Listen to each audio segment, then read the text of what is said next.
It takes light and it takes knowledge. This is a kingdom that functions by light. And it is important that believers be equipped. Now, did you know that in the course of my studying this series afresh, I discovered that Jesus never sent any disciples. He never sent the apostles to do anything, missions, without a thorough understanding of the structure and the system of darkness. It is a risk to ever explore anything that makes for kingdom come in ignorance, especially ignorance of the devices of the devil. Please, you must open up your eyes and your spirit to this teaching. Don't be distracted tonight. Let me do a quick recap. Part 1, last week, we started by examining the biblical basis for the study of Satan, demons, and what we call demonology.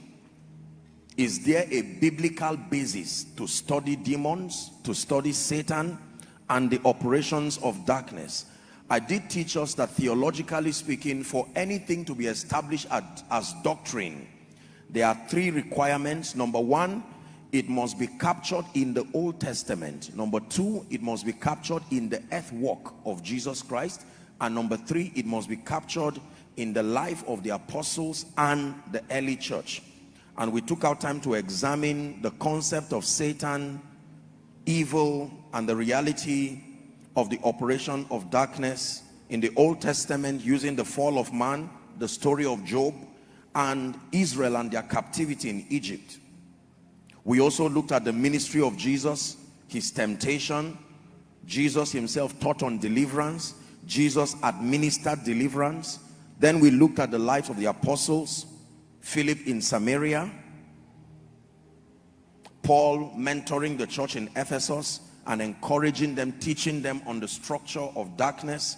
Apostle Peter encouraged us to be sober and to be vigilant, because there was an adversary, the devil, who is seeking whom he will devour. And then John giving us an explanation from his vision in Revelation that Satan was that adversary, Satan, the old serpent. So we established the fact that from the Old Testament, the ministry of Jesus and the early church, the Bible gives us legitimate grounds to study on Satan and his structure. Then we went further to deal with the origin of Satan.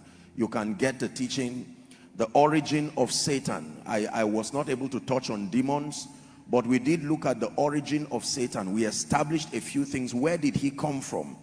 And I explained to us 2 schools of thought based on scholars and their understandings. We look at Ezekiel 28, Isaiah 14, Revelations 12. These are the fundamental scriptures that talk about Satan. I taught you the principle of prophetic parallels, remember? And then we explained the name Lucifer from the Hebrew tongue, meaning the shining one, the light bearer, and that the word devil comes from the Greek word diabolos, which means the accuser or the slanderer. And we examined a few names that Satan is called in scripture. He's called Lucifer, the devil, Satan, the thief, the enemy, the evil one, and so on and so forth. And but the most important part of the teaching last week, and I'm doing a quick recap on that, is what does Satan want? Why all of this attack? What exactly is Satan's objective?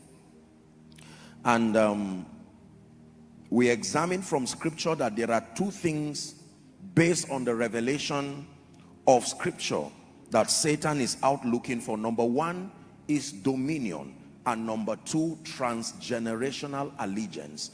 Please write that down and never forget it, that behind the ministry of stealing, killing, destruction, behind everything that is antichrist and anti-God and anti-kingdom, there is one singular drive that Satan alongside his demon spirits seek to achieve: dominion, that dominion that was given to man, and then transgenerational allegiance. The reality of transgenerational allegiance is what brought the structure for things like altars, curses, patterns. Because the assignment of altars, the assignment of curses, the assignment of patterns is to make for continuity from individual to individual. These are the legitimate systems in the realm of the spirit that can perpetuate evil even when the initiator has left. Are we together? Are you getting my teaching now? We'll do more of that today. So that Satan's passion for transgenerational allegiance sponsored his inventing this system that we call curses, this system that we call altars, and patterns. Patterns are repetitive occurrences that happen to people within a predefined bloodline. Patterns.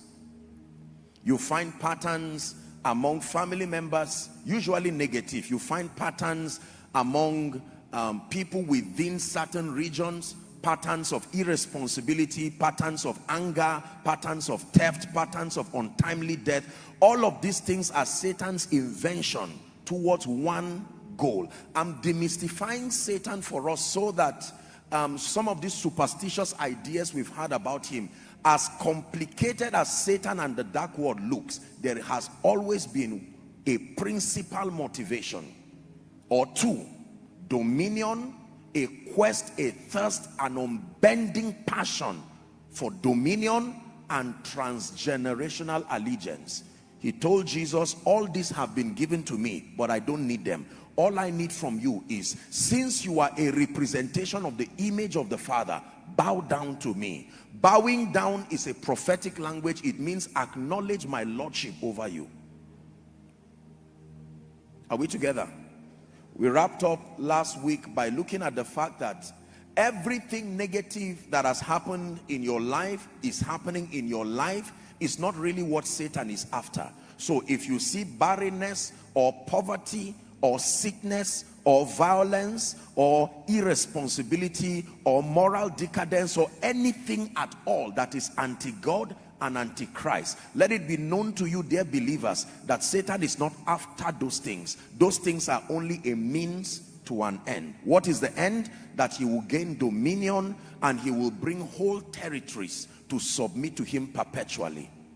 And I shared with us that this is the same principle that is used in terrorism. That every time a terrorist captures a family member or a loved one, it is not the person they captured that they are interested in, but they are capturing that person to get the attention of the person and the thing that they want. Is that true? So when they capture your child or your loved one, usually they subject them to some kind of torture and they give you an opportunity to hear their cry, and in the presence of that lamentation you will become emotionally connected to their pain and you will easily bend to whatever they want. So that's what Satan does. If he makes sure that you don't have a child, or you don't move forward, or there is a death sentence on you in terms of a medical report, he knows that you will not suffer long with pain. You will usually go to look for alternatives. So he will cause the problem and be waiting at the other side of your pain to suggest an idea. Go to the village, go and sacrifice this, bow to this, bow to that. Unfortunately, because Christianity was not as strong as it is now in the days of our parents and grandparents and so on and so forth, most of these people, especially mixing Christianity with Trado-African religion, when Satan pressed on them, they went straight to these deities through mediums. And that was an opportunity for Satan. And most of these people, listen carefully, they came into covenants on behalf of whole territories.